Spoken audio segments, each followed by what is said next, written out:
A plate of pasta, perfectly cooked, richly sauced, a feast for the eyes and the palate. This isn't magic, it's a craft, and today you'll learn how to master it. Pasta, a universal culinary delight, it knows no borders. It's not just a meal, it's an experience. From the rolling hills of Tuscany to the bustling streets of New York, pasta's versatility is its charm. The art of pasta making awaits you, filled with anticipation and allure. Are you ready to embark on a culinary journey to Italy? Prepare yourself for an adventure in the kitchen. Every great dish begins with high-quality ingredients. For pasta, it's no different. When we talk about pasta, simplicity is the key. The beauty of pasta lies in its minimalistic list of ingredients. To embark on our pasta-making journey, we'll need some flour, eggs, a pinch of salt, and a drizzle of olive oil. Flour is the backbone of pasta. It's what gives pasta its characteristic chewiness and bite. For an authentic touch, we'll use Italian 00 or 00 flour, finely ground and perfect for pasta. Next, we have eggs. They provide the richness, color, and flavor that distinguishes homemade pasta from the store-bought kind. Always choose fresh, organic eggs to make sure your pasta is as flavorful as possible. A pinch of salt boosts the overall taste, while a drizzle of olive oil adds a subtle, fruity note, enhancing the pasta's texture and flavor. With these simple ingredients, we are ready to start our pasta-making process.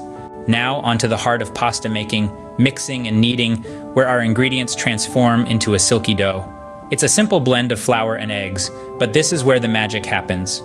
Start by creating a well in the center of your flour, then crack your eggs into this crater. With a fork, gently beat the eggs, slowly incorporating the flour from the sides of the well. As you combine these ingredients, a shaggy dough will begin to form. Fear not if it seems dry or lumpy at first. The key here is patience. Now it's time to get your hands dirty. Knead the dough, pressing and folding it onto itself until it becomes smooth and elastic.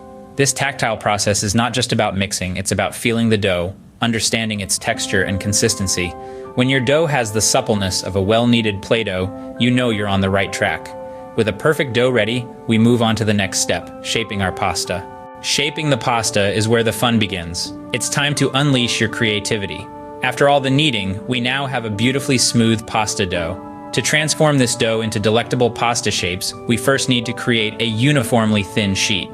A pasta rolling machine or a classic rolling pin will do the trick. Remember, the thinner the dough, the lighter your pasta will be. Now let's cut this thin sheet into our desired shapes. If you're aiming for the long, slender elegance of spaghetti or the wide, ribbon-like charm of fettuccine, a pasta cutting machine or a knife will be your best friends.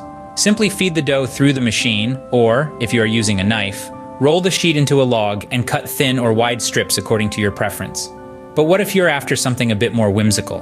Something like farfalle, perhaps? Well, that's where things get interesting. For farfalle, or the delightful butterfly pasta, cut the dough into small rectangles and pinch them in the middle. Voila, you have your homemade farfalle. Don't be afraid to experiment with other shapes as well. After all, the beauty of homemade pasta lies in its unique, handcrafted charm. With our pasta shaped and ready, it's time to cook it to perfection. The final step is as crucial as the first, cooking and serving your pasta. Now let's get that water boiling, shall we? Add a generous pinch of salt, then ease your lovingly crafted pasta into the bubbling water. The cooking time can vary, but generally fresh pasta takes less time to cook than the dried varieties. A quick taste test will let you know when it's perfectly al dente, tender yet firm to the bite. Now for the serving. You could toss your pasta in a classic tomato sauce, simmered with garlic, basil, and a hint of chili. Or perhaps you prefer a simpler dressing. A good drizzle of olive oil, a generous grating of Parmesan, and a crack of fresh black pepper can elevate your pasta to new heights. Remember, the beauty of pasta lies in its versatility. And there you have it, a plate of homemade pasta made by you, ready to be savored. Bon appétit!